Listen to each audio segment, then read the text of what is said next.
मैं ओंकार हूं। कण कण, श्वास श्वास और रोम रोम में समाया हुआ ओंकार। मेरा ना आदि है ना अंत, न ओर है न छोर, फिर भी मैं स्थूल नहीं, सूक्ष्म हूं। अपनी यही सूक्ष्मता नारद के रूप में लेकर मैं जब राहु के पास पहुंचा तो उसे समुद्र मंथन के लिए सहमत होना ही पड़ा। शंकालु राहु को भगवान शंकर ने भी समुद्र मंथन के लिए प्रेरित किया। इस प्रकार समुद्र मंथन की योजना को अंतिम रूप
सुदर्शन चक्र द्वारा शिरोच्छेद होने के पश्चात राहु के मन में यह शूल चुभता रहा कि सूर्य के कारण ही वो अमृतपान में असफल रहा है। तभी से वो प्रतिशोधवश सूर्य को ग्रस्ता आ रहा है। असुरों के पाताल पलायन के पश्चात देवगणों का स्वर्ग पर अधिकार हो गया तथा विष्णु लक्ष्मी सहित बैकुंठ लोक में प्रतिष्ठित हो गए।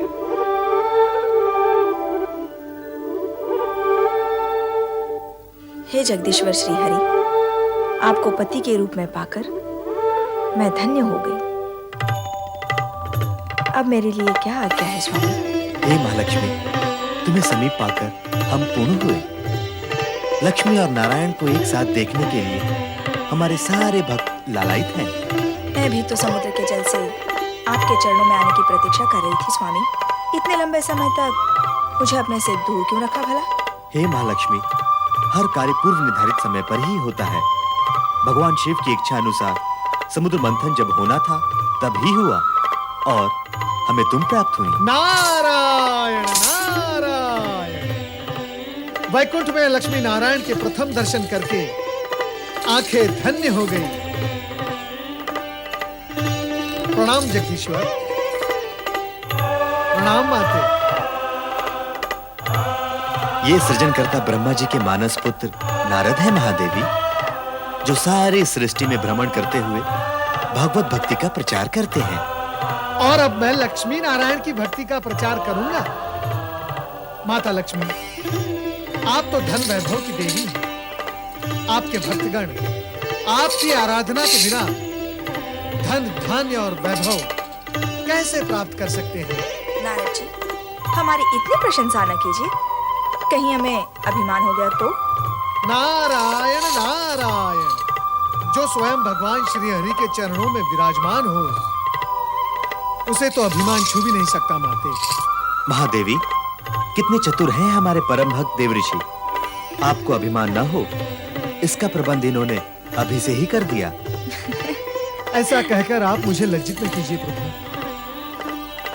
मैं तो माता लक्ष्मी के चरणों की रज के समान हूँ। धन्य हो नारद।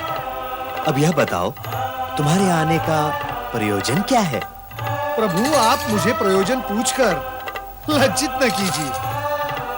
माता लक्ष्मी समुद्र मंथन के बाद प्रथम वैकुंठ पधारी हैं। आप दोनों के एक साथ दर्शन करने हेतु चला आया। नारद, आपको तो ज्ञात है कि हमसे किसी की भी मन की बात छुपी नहीं रहती। आप महालक्ष्मी के दर्शन के साथ साथ एक और भी प्रयोजन लेकर आए हैं। जब आपको सब कुछ ज्ञात है, तो आप स्वयं ही बता दीजिए ना। कभी-कभी मैं अपने मन की बात भी नहीं समझ पाता। नारायण नारायण। ओम नमः शिवाय। भगवान शिव ने समुद्र मंथन से निकले विष का पान करके सृष्टि को नष्ट होने से बचा लिया। इसके लिए हमें उनका धन्यवाद व्यक्त करना है। क्यों देव ऋषि? आप सत्य कह रहे हैं प्रभु। मैं अभी ब्रह्मलोक से चला आ रहा हूँ।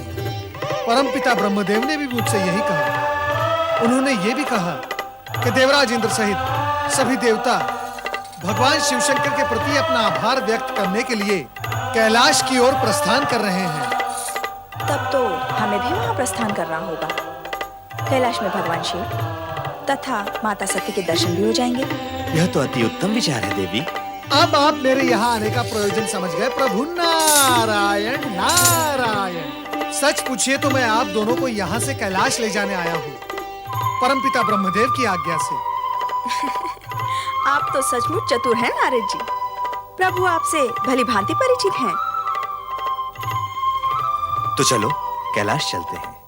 ओम नमः शिवाय, ओम नमः शिवाय, ओम नमः शिवाय, ओम नमः शिवाय, ओम नमः शिवाय, ओम नमः शिवाय, ओम नमः शिवाय, ओम नमः शिवाय, ओम नमः शिवाय, ओम नमः शिवाय, ओम नमः शिवाय, ओम नमः शिवाय, ओम नमः शिवाय, ओम नमः शिवाय, ओम नमः शिवाय, ओम नमः शिवाय, ओम नमः शिवाय, ओम नमः शिवाय। त्रिलोकीनाथ भगवान शिव शंकर की जय। चराचरपति देवादिदेव महादेव की जय। शक्ति रूपिणी देवी सती की जय। भूत भावन भगवान शिव शंकर की जय। हे सदाशिव, जन कल्याण के निमित्त आपने हलाल अपने कंठ में धारण करके सृष्टि के सभी प्राणियों की रक्षा की है। हम सभी की ओर से आपको कोटि कोटि नमन। ब्रह्मदेव, हमें श्री हरि विष्णु का आभार मानना होगा।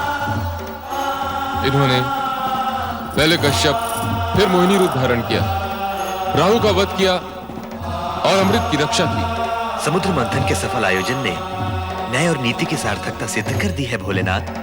देवताओं को स्वर्ग मिला और असुरों को उनके कर्मों का फल। श्री हरि, सबसे अधिक लाभ तो आपको हुआ है। भगवती लक्ष्मी जो आपको प्राप्त हो गई। देवी सती, सत्य तो ये है कि मुझे श्री हरि प्राप्त हुए। इनसे अधिक लाभ तो मुझे हुआ है। नारायण नारायण। लाभ हानि की इस चर्चा में इस सत्य को हम सब भूलते जा रहे हैं कि समुद्र मंथन का मूलभूत विचार परम पिता ब्रह्मा जी का था। माता सरस्वती की सुमधुर वीणा के झंकार से यदि परमपिता ब्रह्मा जी की सृजनशीलता जागृत न होती तो समुद्र मंथन ही न होता। बस नारद, बस अपनी मति की गति को मंद करो और विचार करो कि ब्रह्मदेव की प्रेरणा और श्री हरि विष्णु के सहयोग के उपरांत भी हलाहल विष के लिए समुचित निराकरण न निकलता तो समुद्र मंथन का प्रयोजन, उद्देश्य और समुद्र से प्राप्त अन्य रत्नों की क्या गति हुई होगी? माता सरस्वती, शिव के योगदान की श्रेष्ठता तो निर्विवाद है। अंत में संकट एवं विकट की स्थिति को भोलेनाथ ने ही संवारा है। देवराज, मेरी स्तुति करने की अपेक्षा समुद्र मंथन के आयोजन तथा संपूर्ण प्रक्रिया से कुछ संदेश ग्रहण करेंगे तो हमारी सफलता और मंथन का कार्य सार्थक होगा। अर्थात सद्गुण सुफल देते हैं और तमोगुण कुफल। असुरों ने शक्ति, सुविधा और साधन संपन्न होते हुए भी पराजय का मुंह देखा तथा देवगण विजयी हुए। भविष्य में सचेत व सावधान रहने की आवश्यकता है देवराज। स्वामी, आपके अंतिम शब्दों से तो ऐसा लगता है जैसे आप सबको विदा करने के इच्छुक हैं। किंतु मैंने ना तो भगवती लक्ष्मी को दृष्टि भरकर देखा है और ना ही देवी सरस्वती से कुछ चर्चा की है। नारायण नारायण। चर्चा? जब दो देवियां चर्चा करती हैं तो धरती में कंपन होने लगता है। यहाँ तो तीन देवियां चर्चा करेंगी। नारायण नारायण। नारद, माता, अपनी वाणी पर विराम लगाओ। माता, यदि मैं अपनी वाणी पर विराम लगा दूंगा तो श्री हरि का जाप कैसे करूंगा? नारायण नारायण। देवर्षि, अब केवल नारायण के जाप से कार्य पूर्ण नहीं होगा, अब तो नारायणी का जाप भी करना होगा। नारायणी तो नारायण में समाई हुई है माता। क्यों माता लक्ष्मी, सत्य है ना? समुद्र मंथन की सफलता के लिए भगवान शंकर का आभार व्यक्त करने के लिए सभी देवगण कैलाश पर उपस्थित हुए। नीलकंठ भगवान शिव के हर कार्य में जगत का कल्याण ही निहित होता है और सृष्टिकर्ता के जगत में दक्ष प्रजापति की 27 कन्याएं अपने हित के निहित पूजा अर्चना पश्चात महल में प्रवेश करती हैं। बहुत आनंद आया।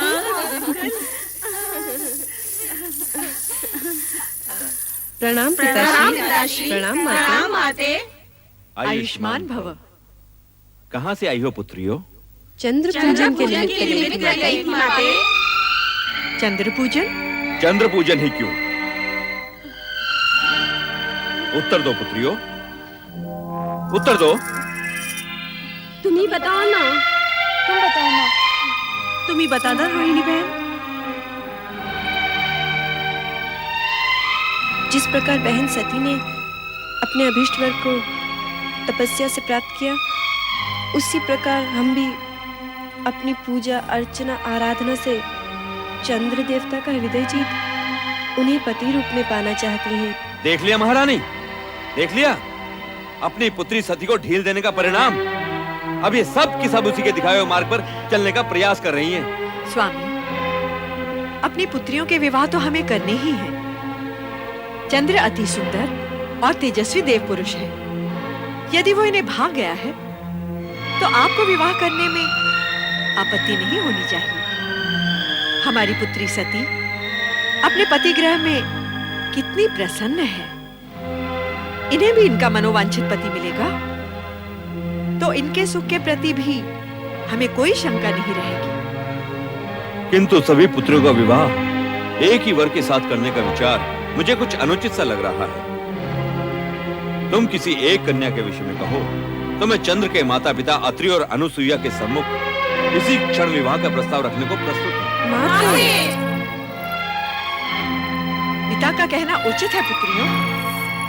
तुम में से किसी एक का विवाह ही चंद्र के साथ हो सकता है। किंतु हम सभी नक्षत्र कन्याएं हैं माते। हमारा जीवन चंद्र से जुड़ चुका है। हम में से कोई भी चंद्रदेव के बिना जीवित नहीं रह सकेगी। हम सबकी यही दशा है। ठीक है, मैं अत्रि आश्रम जाकर विवाह प्रस्ताव प्रस्तुत करता हूँ। आपके प्रस्ताव ने हमें धन्य कर दिया राजन। महिमाशाली राजा दक्ष प्रजापति की 27 पुत्रियां हमारी पुत्रवधू में बनकर इस आश्रम की शोभा बढ़ाएंगी। ये हमारे लिए हर्ष और गौरव की बात है। गौरव तो आपने हमारा बढ़ाया ऋषिवर अत्रि जी। देवी अनुसुईया, हमारी पुत्रियों को चंद्र जैसा तेजस्वी पति और आप जैसे सात्विक मना सास ससुर मिले, ये उनके किन्हीं पुण्यों का ही प्रसाद है।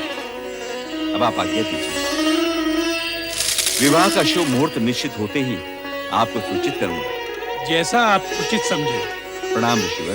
प्रणाम देवी अनुसुईया। प्रणाम।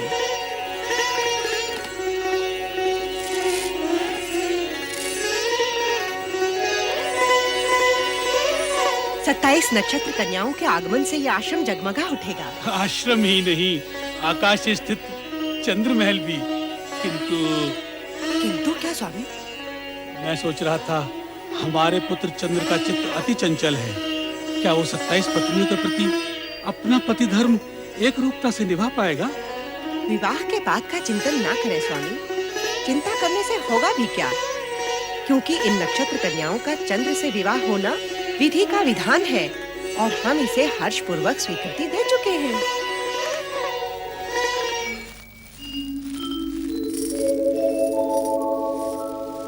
रूपोद्यान प्रफुल्ल प्राय कलिका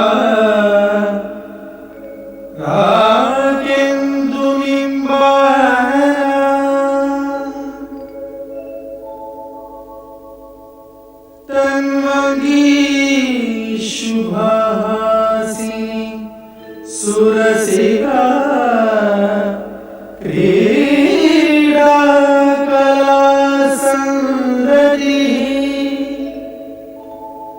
शोभा वारिधि सूर्यमयी लावण्य लीलामयी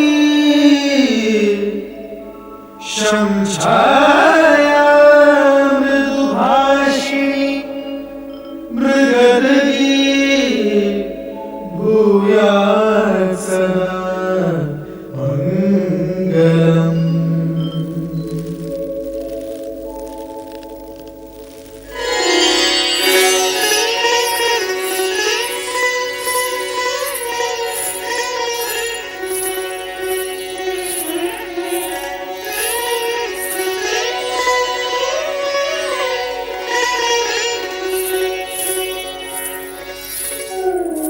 स्वामी रोहिणी को लेकर कक्ष में चले गए, हमसे बात भी नहीं की।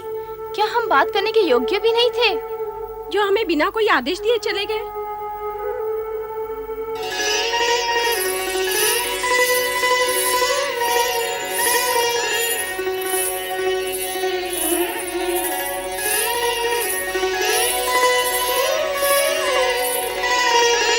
ये क्या प्रिय?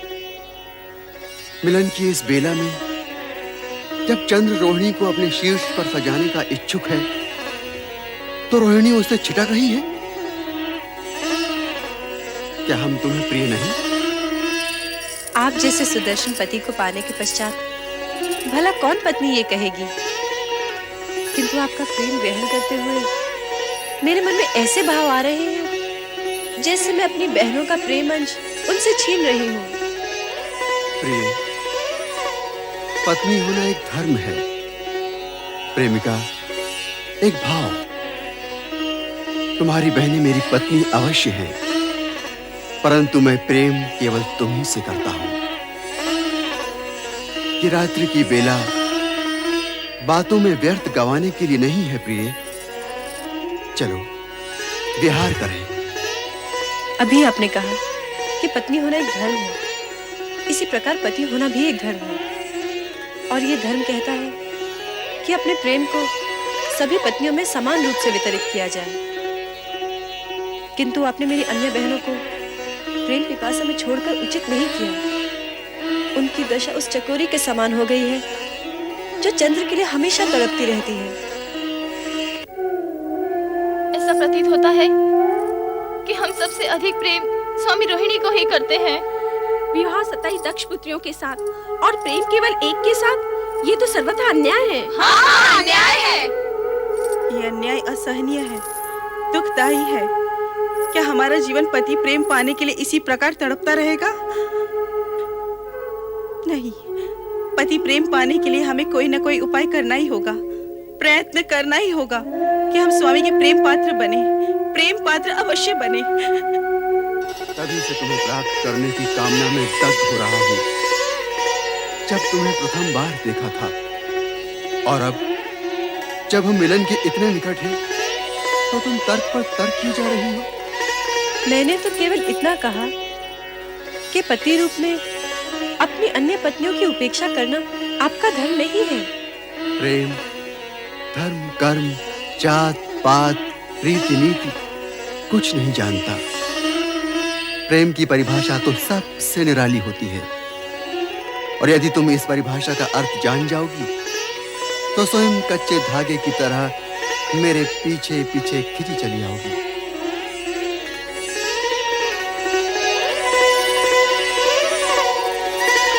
चंद्रदेव द्वारा अपनी अन्य पत्नियों से विमुखता और एकमात्र रोहिणी में आसक्ति एक प्रकार से कर्तव्य पर भावना की विजय है।